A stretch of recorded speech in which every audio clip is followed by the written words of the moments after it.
Hola a todos. Como ya les había comentado anteriormente, para la nueva fórmula que vamos a ver de cálculo integral, necesitamos aplicar fórmulas de derivadas. Entonces, vamos a hacer un repaso de estas fórmulas y las fórmulas que vamos a repasar son estas 5 que tenemos aquí, que son las fórmulas más básicas. Para cada una de ellas vamos a hacer un ejemplo y ya solamente antes de que empecemos con los ejemplos, vamos a ver rápidamente qué es lo que tiene cada una de las fórmulas. Si se fijan, por default hay algo que todas las fórmulas tienen, que es esta D que tienen aquí arriba y esta de X que tienen aquí abajo.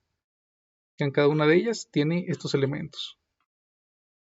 Y lo único que está cambiando es lo que aparece aquí entre paréntesis, que esto de aquí lo que representa es el problema que nosotros vamos a derivar, ¿sale? La función que vamos a derivar.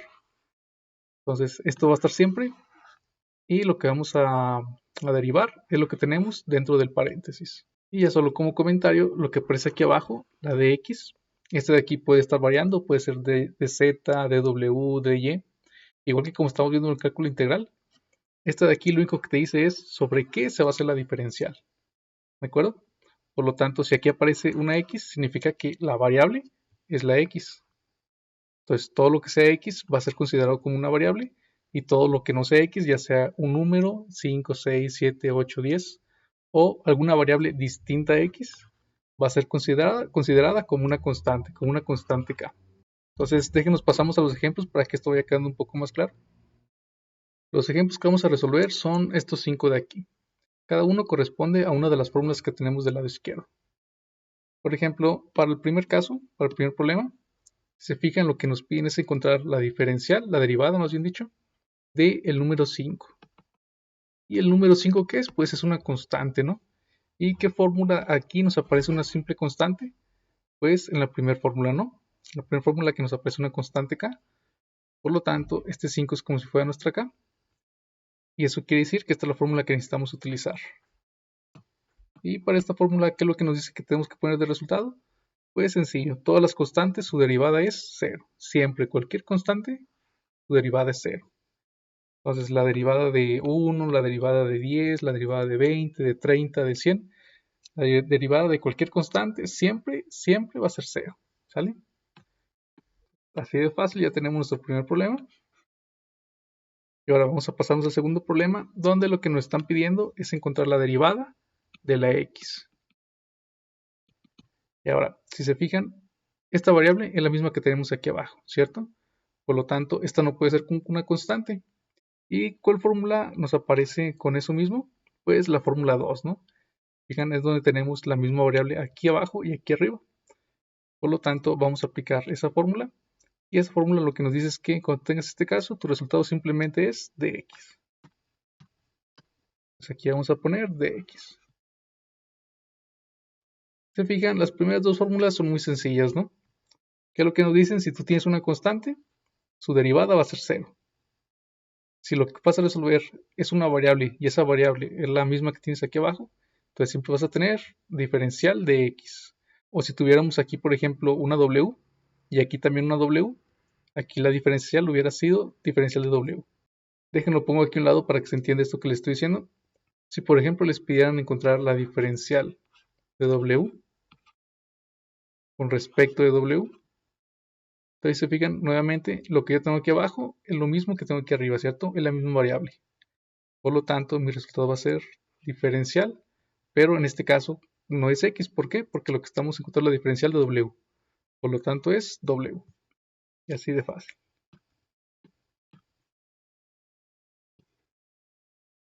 Vamos a pasarnos al problema 3. Y en esta derivada, lo que nos están pidiendo es encontrar la derivada de 2x. La fórmula es similar, esta de aquí, ¿cierto? Se fijan, yo tengo una k, una constante y una x, que es lo mismo que tengo aquí. La constante k es este 2, es mi constante k, y aquí tengo mi variable. Y según la fórmula que lo que tenemos que poner por resultado, pues tenemos que dejar nuestra constante k y a un lado de x. Por lo tanto, aquí voy a anotar nuestra constante k, que es el 2, y a un lado la diferencial que es x. Y listo, ese es nuestro resultado.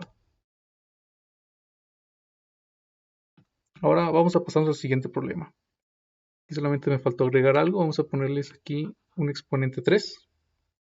Entonces, si les piden encontrar la diferencial de x a la 3, tendríamos que aplicar esta fórmula que tenemos aquí, la fórmula 4, que es la fórmula para cuando tenemos una potencia, cuando tenemos un exponente. Y aquí en este caso, esta n corresponde a este 3, ¿cierto? Entonces es como si fuera la n. Y la derivada de esto va a ser, primero anotas la n. Entonces, ¿cuánto vale la n? 3. Posteriormente nuestra variable, que es x. Y después a esa n le restas 1. Entonces va a ser 3 menos 1, 2. Y le agregas dx. Así de fácil. Entonces vean lo que hicimos. La n se pone a un lado, aquí va el 3. Y después al 3 le restas 1. Te queda 2. Bien, ahora vamos a pasarnos a nuestro último problema, donde nos piden encontrar la diferencial de 7x a la 5. Ahora, ¿qué fórmula vamos a utilizar? Pues la fórmula que vamos a utilizar es esta que tenemos aquí abajo, la fórmula 5. Se fijan, nos aparece una constante y adicionalmente tenemos un exponente, que es lo mismo que tenemos en el problema, ¿no? En el problema tenemos una constante, que en este caso es 7, y tenemos un exponente, que en este caso es un 5. Esta es nuestra constante, este es nuestro exponente n, y el 7 es nuestra constante k. Y para estos el resultado tiene que ser k por n por x a la n menos 1. Y si lo vemos sencillamente es 7 por 5, se multiplican estos dos, nos da 35. Después anotar la x y va a ser n menos 1, 4 de x. Ven como esto es lo mismo que aparece aquí. Multiplique la k por la n, 7 por 5, 35. Después anotar la x y a la n le restas 1. Entonces anoto la x, a la n le resto 1, ¿cuánto es 5 menos 1? 4. Y al final simplemente agregas dx. Y bien, ya para terminar este video, déjenles pongo unos problemas para que ustedes lo resuelvan, para que hagan unas derivadas. Y las derivadas que van a hacer ustedes son las siguientes. Estos tres problemas son los que van a resolver ustedes. Entonces identifiquen cuál fórmula es la que tienen que utilizar para cada uno de ellos. Por lo tanto, pónganle pausa al video y yo les pongo los resultados en 3, 2, 1. Estos de aquí serán nuestros resultados. ¿Y qué fue lo que hicimos para cada uno de los problemas? Bueno, para el primero, si se fijan, tenemos una constante por nuestra variable. Por lo tanto, lo que utilizamos fue esta fórmula de aquí, la fórmula 3. Y de aquí sacamos nuestros 15 de x. Para el segundo ejercicio, segundo problema, tenemos una constante. Y para esto utilizamos nuestra primera fórmula, que nos dice que cualquier constante, su derivada es 0. Por lo tanto, nuestro resultado fue 0. Y en el último problema, aquí nomás le cambié un poco. En lugar de ponerle x, vamos a trabajar con la w. Pero si se fijan, es la misma variable esta y esta. Por lo tanto, la variable del problema es w. ¿Y cuál fórmula se parece a este problema de aquí? Pues la fórmula 5, ¿cierto? Tenemos una constante y nuestra variable tiene un exponente. Una constante y nuestra variable tiene un exponente. ¿Qué es lo que hacemos? Multiplicamos 7 por 3, nos da 21. Y al 7 le restamos 1, nos queda 6. Y listo, nos queda esto que tenemos aquí. Entonces comprueben que ustedes llegan a los mismos resultados. Y ya sin más, dejamos este video hasta aquí. Nos vemos, cuídense y hasta luego.